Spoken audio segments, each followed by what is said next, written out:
Hello everyone. আজকে হলো প্রচণ্ড ঠান্ডা, তাই ভাবলাম আজকে একটু দম বিরিয়ানি খাওয়া যাক। ঠান্ডার মধ্যে খেতে কার না ভালো লাগে বলো। তাই যেই রকম ভাবনা সেই রকম সব কিছু রেডি করে নিলাম।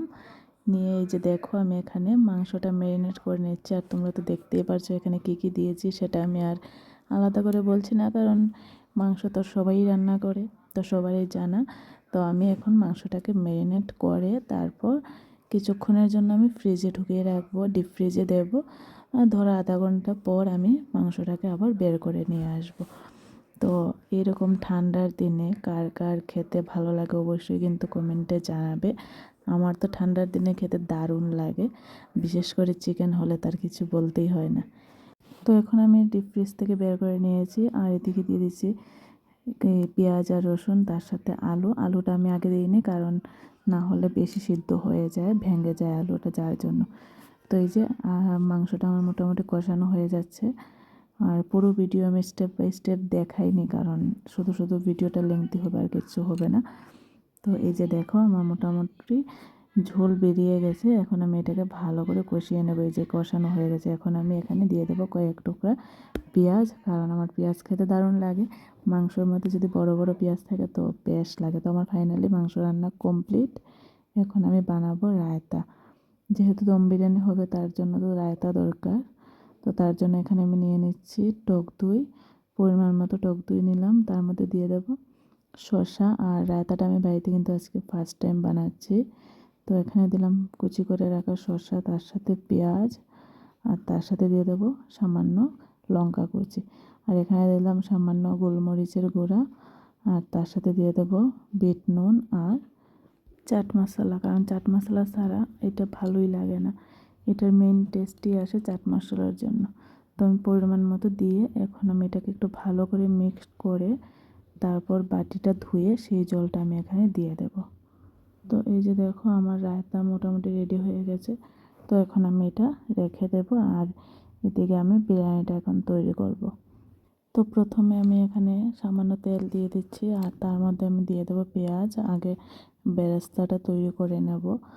আর এই যে দেখো আমার বেরেস্তা কমপ্লিট হয়ে গেছে, একটু বাদামি করে ভেজেছি। তো এখন এটাকে আমি নামিয়ে রেখে, আর এদিকে আমি ডিম বসিয়ে দিয়েছি, আর ডিমটা আমার সিদ্ধ হয়ে গেছে। তারপর আমি এখানে ডিমটাকে একটু নুন, হলুদ আর লঙ্কা গুঁড়ো দিয়ে ভাজি করে নেব। তো ডিমটা ভেজে দিলে একটু টেস্টটা আলাদা আসে। আর ডিম ভাজা এদিকে আমার কমপ্লিট হয়ে গেছে। তো এখন আমি এখানে একটু আলুটাকে ভেজে নেব। আলুটা দেখো আমি একটু বড় বড় করে কেটে নিয়েছি। আরেকটা কথা, আমি ঘরে যা ছিল তা দিয়ে কিন্তু দম বিরিয়ানিটা তৈরি করেছি, এক্সট্রা আমি কিচ্ছু আনিনি। আর এখানে দেখো আলু বসিয়েছি, আর তার মধ্যে হলুদ আর একটু নুন দিয়ে ভালো করে আলুটাকে আমি ভেজে নিয়েছি, মোটামুটি সিদ্ধ করে নিয়েছি। তো এখন আমার ভাজা কমপ্লিট। এইবার আমি এদিকে ভাতটা তৈরি করার জন্য এখানে গোটা গরম মশলা, তার সাথে একটু তেল আর তেজপাতা দিলাম। যেহেতু আমার কাছে সাদা তেলটা ছিল না, তাই আমি সর্ষের তেলটাই দিলাম। আর চালটাকে অনেকক্ষণ আমি ভিজিয়ে রেখেছি, বাসমতি চাল।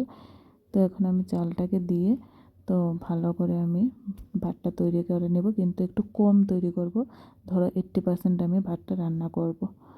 তো এখন আমি এখানে তৈরি করে নিচ্ছি। প্রথমে একটা ভাতের লেয়ার দিয়ে তার মধ্যে আমি 2 টুকরা আলু দিয়ে দিচ্ছি, আর তার মধ্যে আমি কেওড়া জল আর গোলাপ জল, আর তার সাথে একটু ঘি ছড়িয়ে দিয়েছি উপর থেকে। তারপর একটু বেরেস্তা দিয়ে আমি এখন আরেকটা লেয়ার দিয়ে দেবো। এই যে দেখো আমি 3টা লেয়ার দেবো টোটাল। এখানে আবার একটু মাংসের ঝোল, তার উপর সেম আগের মতো কেওড়া জল, গোলাপ জল, আর তার সাথে 2 টুকরা মাংস আর আলু দিয়ে আমি আবার সেম ঘিটি দিয়ে উপরে বেরেস্তা দিয়ে আবারও উপর থেকে আমি আরেকটা ভাতের লেয়ার দিয়ে দেব। তো আমার কাছে আতর ছিল না, দুধ ছিল না, কিন্তু কেশর আছে। কিন্তু যেহেতু দুধ নেই, যার জন্য আমি আর কেশরটা ইউজ করিনি।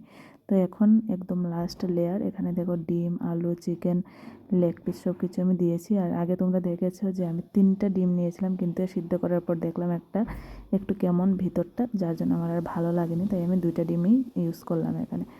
তো দেখো ফাইনালি আমার এটা কমপ্লিট হয়ে গেছে। এখন আমি এটা ঢাকনা দিয়ে একদম সাইডটাকে এমনভাবে করে দেবো যাতে ভেতর থেকে কোনো মানে ঘ্রাণটা ভেতরেই থাকে, কোনো বাতাস যেন ভেতরে না যায়।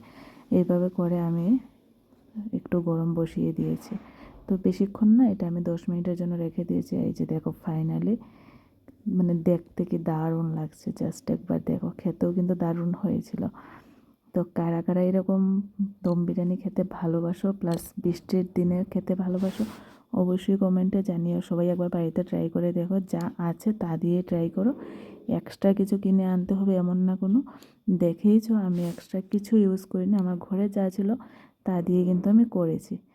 তো চলো, আমার দম বিরিয়ানিটা কেমন হয়েছে দেখতে অবশ্যই কিন্তু কমেন্টে জানিও। আর আমি ফার্স্ট টাইম রায়তা বানিয়েছি, এই যে রায়তাটা কিন্তু খেতে অসাধারণ হয়েছিল সত্যি।